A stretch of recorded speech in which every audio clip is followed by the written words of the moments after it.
Welcome to another unit of this VBA course. In this unit, I'm going to talk about user forms. User forms, that's like a more sophisticated version of the classical input and output boxes, or here input boxes and message boxes. So I'm basically trying to get my dialogues with which I communicate with my user on a level where I can decide on my own how they should look like. Well, that's actually what we're going to do. We're going to build our own input box at this moment. So instead of using here input box states the case and value, we're going to replace this by our own user form. Well, if I want to actually do something with a user form, I first have to create this. And for this, I'm going to the left, to the project view, right click, insert user form. So voila, that's my user form. For this user form, I have, well, a lot of different properties as I see on the left here, but two which I should recall, which are clearly different. At the moment, the name and the caption read the same. However, there's a critical difference. The name, that's also what's given here on the left, and that's what I'm going to use whenever I refer to this user form. The caption, that's what's actually displayed here.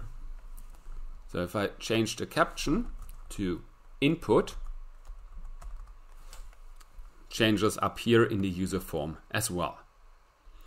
So that's the first thing to remember. Always need to know the name or names of my user forms, because that's the way I open them, I close them, I read data from them. As I said, data, well, first off, I need to have some information, like the prompt with the input box, which tells the user what to do. Whenever I want to insert some text like this, that's here the labels. Again, this label has two values, which are critical to differentiate. The name, first one, and down here the caption. The caption, that's actually what this label reads. So like, please provide a case or case number. Please provide a case number. As I said, that's more or less comparable to the prompt from the input box. Well, then we need to provide the user with some possibilities so that he can actually enter and provide a case number. That's here the text boxes. Well, that's a typical text box. Here I don't need such a large thing, but I could enlarge this to however much I want to have. So here this size more than suffices. Then I can see I have additional things I could use. I could use drop-down menus, I could use lists, and I could use different types of buttons. So here, for example, I have control boxes, radio buttons, on-off buttons, and normal command buttons. And that's actually what we have to add here, because we're still missing, first off, an OK, and second, a cancel button. So here I have two buttons. And well, similar to what I have above, those buttons have a name, that's here command button 1, and they have a caption. And the caption, that's actually what is displayed here. That's OK, and for the second, that's cancel. Okay, so I saw that the input box, name and caption, the label name and caption, the buttons name and caption. But the text box has the name and it has down here a value. That's actually what will be critical for reading data from it. So I will have to refer to this as textbox1.value if I want to know what the user entered here. Well, I also or perhaps want to do something else, and that's something like provide a default value for this user box. Providing a default value. So for example, what would this look like once the user opens it? And this is what I can do if I just here at value enter a 0. So the 0 is then the standard default value for this text box. Okay, so far so good, but maybe I want to do a bit more regarding the initialization of this text box than just here show one default number. Maybe I want to like personalize my label. Whenever I want to do something like this, I can just click on user form, view code, and then I have user form specific functions. So I go on the left where general is displayed. Here I see my different objects inside this user form, and on the bottom I see user form. Well, if I just go here, first thing he opens is click. So what happens if I click on the user form? We don't need this. Okay, that's a problem. So we keep this here, and on the right I have different other possibilities, and in particular here I have initialize. Initialize, that's what happens once the user form is opened. So what I can do here is as well tell him that the text box should always be 0 once it's open. Well, if I want to do this, I just go with user form. So I know which user form is impacted. Then I go with which element of the user form. That's my text box. And which property of the text box. That's my value. And this property should take the value 0. So this small command does exactly the same thing as if I would have entered a 0 as default value. So here I can make some initializing moves which might be relevant. Okay, but going back to my user form, that's only one thing. Another critical aspect here in this case might actually be to decide what happens once the user clicks on one of those buttons. Okay, what happens once the user clicks on those buttons is with cancel, this user form should close, nothing should happen. With OK, well, I want the user to, or the information the user entered, to be processed accordingly. So let's start with the cancel button. Just double click on the cancel button, get back here to my menu, to my code for the user form. And here I see I have command button 2, click. So what happens if I click on the command button? Well, I want him to close this user form. Closing the user form means closing the user form in a way that all the information is gone. The user form is really gone, or at least this instance of the user form. And whenever I want this to happen, I use the function unload. And he tells me what to unload. Well, my user form. So with this command, my user form, this instance of my user form is gone. This, however, also means that I cannot actually access any of its values. They are gone. The consequences about this we are going to see a little bit later. However, this was only the first button. This was the cancel button. Then I could also go to the OK button. Looks the same. It's again command button 1 and then click. And here, well, I don't want him to actually erase this instance, kill this instance of the user form. I just want him to, well, make it so that the user thinks the user form is gone, but I can still read the values from the user form. And I can achieve this by hiding the user form.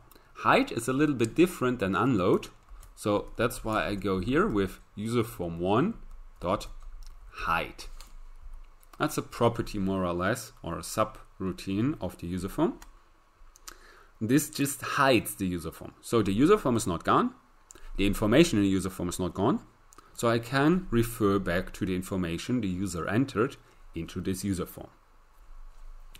Okay, so that's all the code I need for the user form. So I can get back here to my original code and replace this. Okay, replace this by what? Well, I want to have the value the user entered into the text box in the user form. So that's also how I refer to this. So instead of the input box, I go here, user form 1, my user form, dot the text box, and I keep the value I had back here because I'm still interested in the value of this text box. Okay, the problem at this point is there is no user form which is opened. Because, well, if I call the input box, he automatically knows R should open the input box. Here I have to do this manually, so I have to open my user form. This I'm going to do by just writing down user form, and comparable to the height, I'm using the exact opposite here, which is show. Then go with show. He opens the user form, initializes it, so puts a 0 into the text box. User enters something, user presses OK. I get the value the user enters. Well, if I do not unload the user form, it will still be open. So still, I have to take care of my user form. So this also closes the user form. And then whatever I've entered is outputted here via the message box. So let's try this in a run. I get my user form. Please provide a case number. I provide a case number of 4. Press OK. This is case 4. So that's exactly how this should work. So that's how this works if I press OK. But what if I press cancel? Well, this is interesting because this illustrates how this user form with the hide and with the unload actually works. Here we had the hide. So at this point, after I'm finished with this, the user does not see this user form anymore, but it still exists. So I can actually read this value. If I at this point already unload it, the user form does not exist, so its text box also does not exist. So in other words, if I just input a number here, press cancel, this is case 0. Okay, why 0? Is this because I have never entered any value for output? Well, let's try this as well. I go with output equal to 1. Then I run this again. Put a value here, 5, press cancel, it's still 0. We can see this if I just make an artificial stop here. So this is for debugging. So whenever I put a stop, if I press or left click here, this bar can provide those points. This means the program stops during execution at this point. So I want him to stop at exactly this point or pause at this point. Okay, I have to tell him run this. Go with 5, cancel. So he stops at this point. So he did all the stuff up to this point, and then I'm here where I want to assign this. If I go here, so whenever I move my cursor over one of those objects, I see the value of this object. So here output is still 1. And then I'm assigning it the value of the text box of the user form, which, as we see here, no longer exists.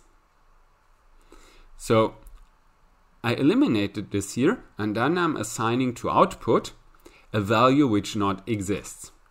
Well, what VBA does is, this is what we can see here, switch it to 0. So when nothing exists, I get the value 0. Well, then I try to unload this again. Well, it's already unloaded, so nothing bad happens here.